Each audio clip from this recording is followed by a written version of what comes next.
ఎన్ని కర్మాగారాలు తీసుకొచ్చింది? 400 పబ్లిక్ సెక్టార్లు తీసుకొచ్చిన ఘనత కాంగ్రెస్ పార్టీ. ఎన్నో ప్రాజెక్టులు కట్టిన ఘనత కాంగ్రెస్ పార్టీకి ఉంది. అంతెందుకు కరోనా టైంలో 1,00,000 కోట్ల రూపాయలు మరి ఫుడ్ ఫర్ వర్క్ ఏదైతే ఉందో గ్రామాల్లో మరి అందరికీ ఉపాధి హామీ పథకాన్ని తీసుకొచ్చింది ఎవరు? మన్మోహన్ సింగ్ గారు. ఆ ఉపాధి హామీ పథకం ద్వారా 1,00,000 కోట్ల రూపాయలు ప్రజలకు ఇవ్వడం ద్వారా ఆ రోజున బతికారు అందరూ కరోనా టైంలో. దానికి నాంది పలికింది కాంగ్రెస్ పార్టీ. JNNURM పథకం పెట్టి సిటీలు డెవలప్ చేసిన కాంగ్రెస్ పార్టీ. అంతెందుకు గరీబీ హఠావోలో భాగంగా 1969వ సంవత్సరంలో ఇందిరాగాంధీ గారు బ్యాంకులు జాతీయం చేశారు. ఆ జాతీయం చేయడం వల్లే ఈరోజు మోడీ వచ్చి గొప్పగా జీరో బేస్డ్ అకౌంట్ అని చెప్పి అనౌన్స్ చేశాడు. ఎక్కడి నుంచి వచ్చిందా ఆ అకౌంట్? ఆ రోజు జాతీయం చేయబట్టి, ఆ బ్యాంకులు మన దగ్గర ఉండబట్టి, అది గవర్నమెంట్ పబ్లిక్ సెక్టార్లో ఉండబట్టి నువ్వు జీరో బేస్డ్ అకౌంట్ ఓపెన్ చేయగలిగావు పేదలకి. అదే నీకు ప్రైవేట్ బ్యాంకులుగా ఉంటే ఏమవుతుంది? మినిమం 10,000 డిపాజిట్ ఉంటే కానీ అకౌంట్ ఇవ్వరు. పేద ప్రజలకు అకౌంట్లు ఎక్కడ దొరుకుతాయి? నువ్వు ఇప్పుడు మనీ అంతా ఆన్లైన్ సిస్టంలో చేయమంటున్నావు. అవన్నీ చేయాలంటే ఎక్కడి నుంచి వస్తుంది? ఒక పేదవాడు కూడా అకౌంట్ ఓపెన్ చేయాలంటే ఎక్కడి నుంచి వస్తాయి? ఇవన్నీ చేసింది కాంగ్రెస్ పార్టీ. అలాంటి కాంగ్రెస్ పార్టీని మరి దాని మీద సోషల్ మీడియాలోనూ ఇష్టానుసారంగా తప్పుడు ప్రచారం చేసి ఆ కాంగ్రెస్ పార్టీని మసకబారేటట్టు చేశారు. కాంగ్రెస్ పార్టీ అంటే ఏదో ముస్లింల పార్టీ లాగా, కాంగ్రెస్ పార్టీ ఏదో మరి క్రిస్టియన్ పార్టీ లాగా రూపుదిద్దించి హిందువుల్ని మోసం చేసిన వాడు ఎవడు? మోడీ. అలాంటి మోడీని తరిమి కొట్టి మరలా రాహుల్ గాంధీ గారిని ప్రైమ్ మినిస్టర్గా చేసే వరకు రాజీవ్ గాంధీ గారి ఆత్మ శాంతించదని మీ అందరికీ తెలియజేసుకుంటూ, అతని 33వ వర్ధంతి సందర్భంగా మరి ఇచ్చేసినటువంటి పెద్దలందరూ మరి త్రిపులేస్ కుమార్ గారు అయితేనేమి, మరి కొలుసు లక్ష్మణరావు గారు అయితేనేమి, దాసరి అప్పారావు గారు అయితేనేమి, మన చిట్టి గారు అయితేనేమి, మరి మన నిమ్మకాయల సూరిబాబు గారు అయితేనేమి, సిరిపరుపు చిన్న కృష్ణ గారు అయితేనేమి, మరి అప్పలరాజు గారు అయితేనేమి, అందరూ ఇచ్చేసినట్టు వాళ్ళందరూ పైడికొండ భోగాపురం పైడికొండ గారు, ఊర్ల అప్పలరాజు గారు అందరికీ వచ్చి నివాళులు తెలిపినందుకు మీ అందరికీ నా హృదయపూర్వక ధన్యవాదాలు తెలియజేసుకుంటూ సెలవు తీసుకుంటాను. అందరికీ నమస్కారం. ఈ రోజున స్వర్గీయ రాజీవ్ గాంధీ గారి 33వ వర్ధంతి సందర్భంగా సింహాచలంలో మరి సింహాచలం కాంగ్రెస్ పార్టీకి పుట్టినిల్లు లాంటిది. అలాంటి ఈ కాంగ్రెస్ పార్టీ మరి 10 ఏళ్ల కాలం నుంచి ఎన్నో ఒడిదుడుకులు ఎదుర్కొంటుంది. అలాంటిది ఈ రోజున స్వర్గీయ ద్రోణరావు సత్యనారాయణ గారు, ఆ రోజున గుడివాడి గురునాథరావు గారు, స్థానికంగా సిరిపూర్ అప్పారావు గారు, మరి ఎందరో మహానాయకులందరూ కాంగ్రెస్ పార్టీని ముందుకు తీసుకువెళ్ళారు. మరి ఇప్పుడు అన్యాయంగా, అక్రమంగా అన్ని పార్టీలు చేసిన తప్పులను తీసుకుని వెళ్ళి కేవలం కాంగ్రెస్ పార్టీ చేసిందని చెప్పి కాంగ్రెస్ పార్టీ మీద తప్పును రుద్దేసి ఆంధ్రప్రదేశ్లో కాంగ్రెస్ పార్టీని నిర్వీర్యం చేయడానికి అన్ని పార్టీలు ప్రయత్నించాయి. అయినా సరే మరి 10 సంవత్సరాల నుంచి పార్టీని కాపాడుకున్నటువంటి నాయకులందరికీ మరి రాజీవ్ గాంధీ గారి 33వ వర్ధంతి సందర్భంగా మేము వాళ్ళందరికీ కృతజ్ఞతలు తెలియజేసుకుంటున్నాం. ఎందుకంటే ఇలాంటి పరిస్థితుల్లో కూడా మేము ఉన్నామని చెప్పి నిలబడి కాంగ్రెస్ పార్టీని కాపాడారు.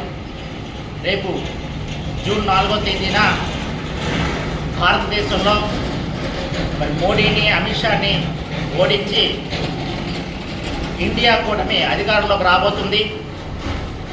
ఎందుకంటే దానికి గుర్తింపుగానే సుప్రీంకోర్టులో కపిల్ సిబాల్ గారు నిన్న అపూర్వ విజయం సాధించారు. అదేవిధంగా నిన్న జరిగినటువంటి 4వ విడత ఎన్నికల్లో కూడా ఉత్తరాదిన ఘోర ఓటమి పాలవుతుంది బీజేపీ ఎన్డీఏ కూటమి.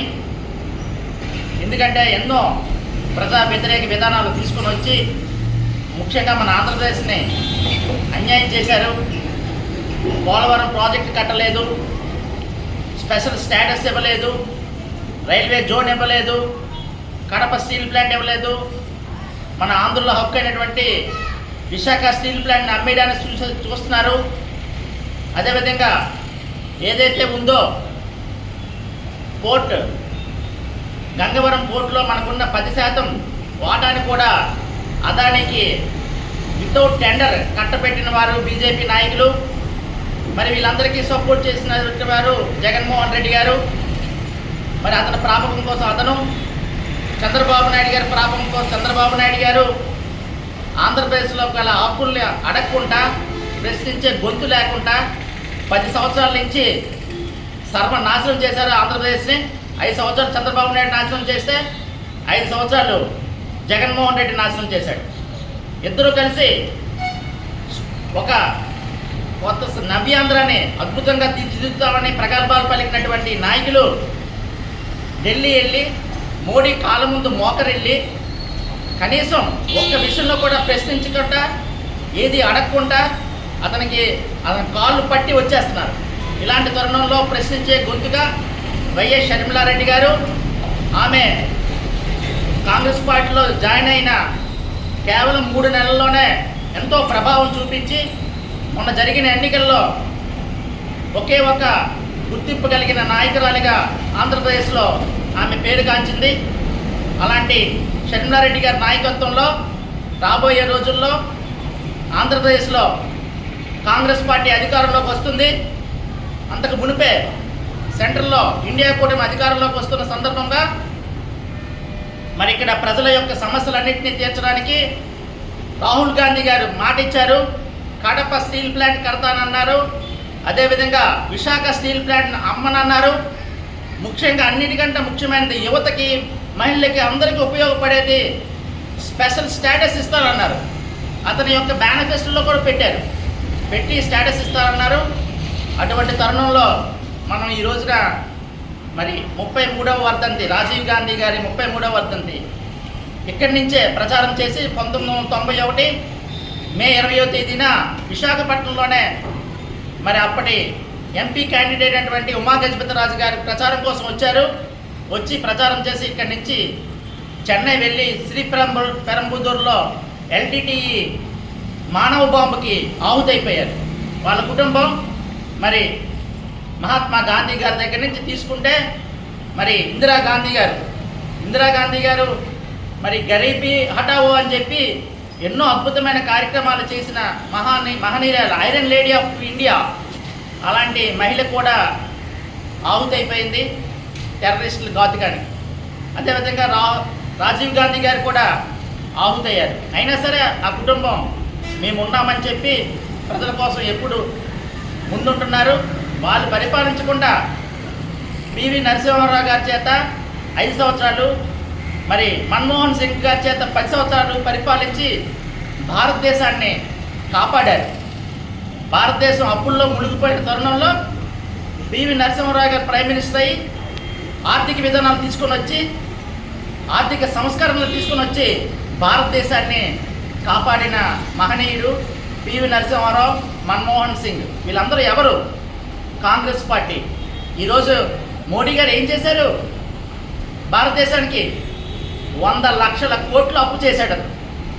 కాంగ్రెస్ పార్టీ 60 సంవత్సరాలు అధికారంలో ఉంటే కేవలం 50 లక్షల కోట్లు అప్పు చేస్తే కేవలం 10 సంవత్సరాల్లోనే 100 లక్షల కోట్లు అప్పు చేసిన గొప్ప నాయకుడు మోడీ.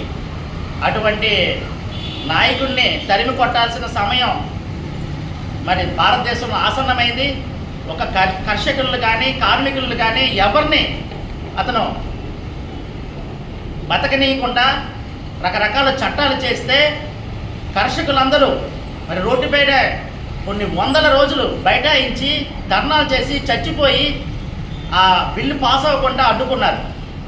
కార్మికులు అలా అడ్డుకోలేరే. ఎన్ని కర్మాగారాలు తీసుకొచ్చింది?